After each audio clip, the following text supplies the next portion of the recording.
Ons lees die oordenking vir die 8ste Oktober uit Die Here is my herder met die vriendelike vergunning van Lizet Marie. Die opskrif vir vandag is Dawid bid weer. Ons teksvers uit 1 Samuel 30 vers 7 en 8, soos opgeskrywe in die Nuwe Lewende Vertaling, en dit lees as volg. Hy sê toe vir Abiatar die priester, bring vir my die skouerkleed. Abiatar het dit gedoen. Toe vra Dawid vir die Here, moet ek hulle agterna sit? Sal ek hulle inhaal? En die Here het geantwoord, ja, agtervolg hulle. Julle sal hulle sekerlik inhaal en almal red. In sy angs besluit Dawid om tot God te bid en wees soos van ouds te hoor wat hy wil hê hulle moet doen. Hy vra vir die priester Abiatar die linne skouerkleed wat die priesters gedra het wanneer hulle tot God genader het. Dawid tree nou namens sy mense as priester op. Die ou Dawid is terug.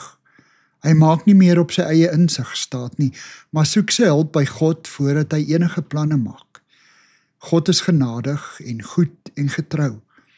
Soms, wanneer ons fouteer, en dit lyk asof daar geen uitkomkans uit die ellende is wat ons oor onsself gebring het nie, verras hy ons en wys weer vir ons die pad aan, wanneer ons hom opreg daarna vra. Wanneer ons die Here heel eerste in ons besluite ken en in afhanklikheid op sy antwoord wag, verhelder hy weer ons geestelike oë, sodat ons die regte afdraai by die kruising kan neem. Ons mag dalk dink, ek is nie 'n Dawid nie. Daar hang nie 'n volk se toekoms van my af nie. Ek is maar net 'n ma, 'n ouer, 'n werkgewer, 'n onderwyser, 'n verpleegster. Juis, ons gebede en invloed strek veel verder as wat ons ooit kan droom. Daar moet ons versigtig leef, gehoorsaam en afhanklik van God. Here Jesus, ek wil my lewe met al my besluite weer en weer in U hande plaas. Amen. Dankie vir die saamkuier.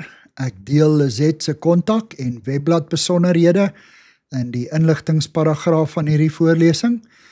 Daar is ook skakels na voorlesings van Lizet se ander publikasies wat op hierdie platform beskikbaar is.